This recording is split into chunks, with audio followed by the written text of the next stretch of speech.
Prendre le contrôle total de ton appareil photo, t'as toujours fait envie, mais tu te dis que le mode M c'est compliqué? En fait, c'est plus simple que tu l'imagines. On voit ça tout de suite. C'est parti. Si de prendre tes photos en tout manuel peut te rendre fier, ce n'est généralement pas ce qui te pousse à l'utiliser. Il y a plusieurs raisons de vouloir utiliser le mode M de ton appareil photo. Dans certains cas, il te fera gagner beaucoup de temps, et à d'autres moments, tu n'auras pas d'autre choix que de passer en manuel. Il y a 3 causes principales qui te feront passer en manuel. L'alternance ombre, lumière et contre-jour a tendance à affoler ton appareil photo, et à l'induire en erreur au point de vue de l'exposition.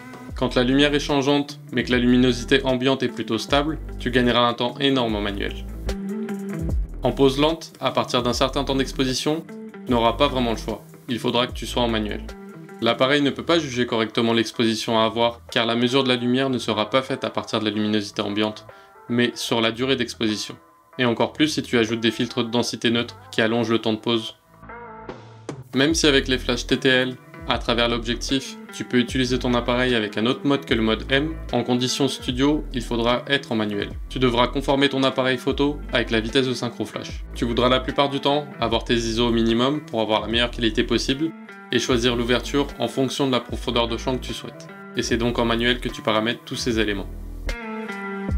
Le mode manuel te permet d'avoir le contrôle total sur le triangle d'exposition, l'ouverture de ton objectif, la vitesse du rideau obturateur de ton appareil photo et la sensibilité ISO de ton capteur ou film.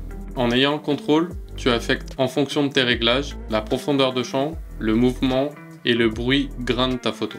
J'ai déjà fait une vidéo qui explique plus en détail ce qu'est le triangle d'exposition. Tu auras le lien à la fin de cette vidéo et je te mets le lien dans la description.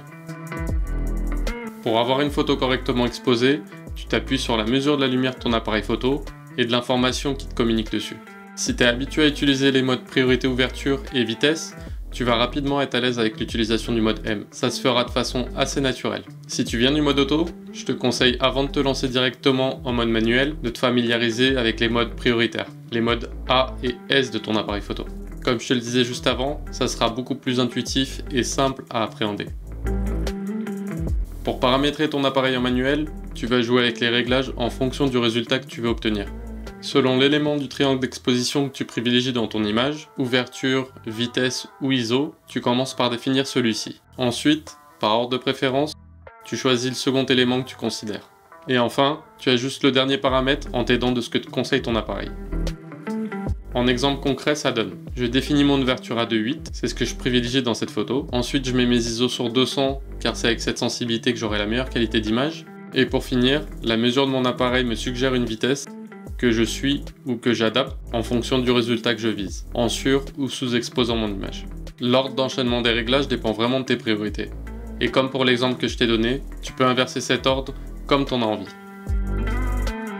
C'est pas parce que tu sais régler manuellement ton appareil photo que tu dois toujours l'utiliser en manuel. Dans 95% des cas, c'est plus facile et beaucoup plus rapide d'être en mode prioritaire, et ça t'évitera de rater l'exposition de tes photos en oubliant de changer tel ou tel réglage. Il te dépannera très souvent et dans différentes situations. Mais si tu l'utilises tout le temps, tu passeras beaucoup de temps à régler ton appareil au lieu de prendre des photos. Après, si tu es totalement à l'aise avec le mode M et que tu préfères shooter comme ça, c'est ton choix. On en fait souvent toute une histoire, alors que finalement, c'est plutôt simple. Comprends bien le triangle d'exposition en utilisant les modes prioritaires, et tu sauras très rapidement utiliser le mode M. En plus, si tu as un appareil hybride ou un smartphone qui te permet le mode manuel, tu vois directement sur ton écran les changements que tu fais et tu joues avec les réglages en fonction de ce que tu vois pour avoir le résultat final désiré. Alors teste et n'aie pas peur d'essayer. Je viens de te donner l'essentiel pour que tu comprennes à quoi correspond chaque élément du mode M. À ton appareil et surtout, prends des photos. Si tu as aimé cette vidéo, pense à t'abonner. Et je te dis à bientôt dans une nouvelle vidéo.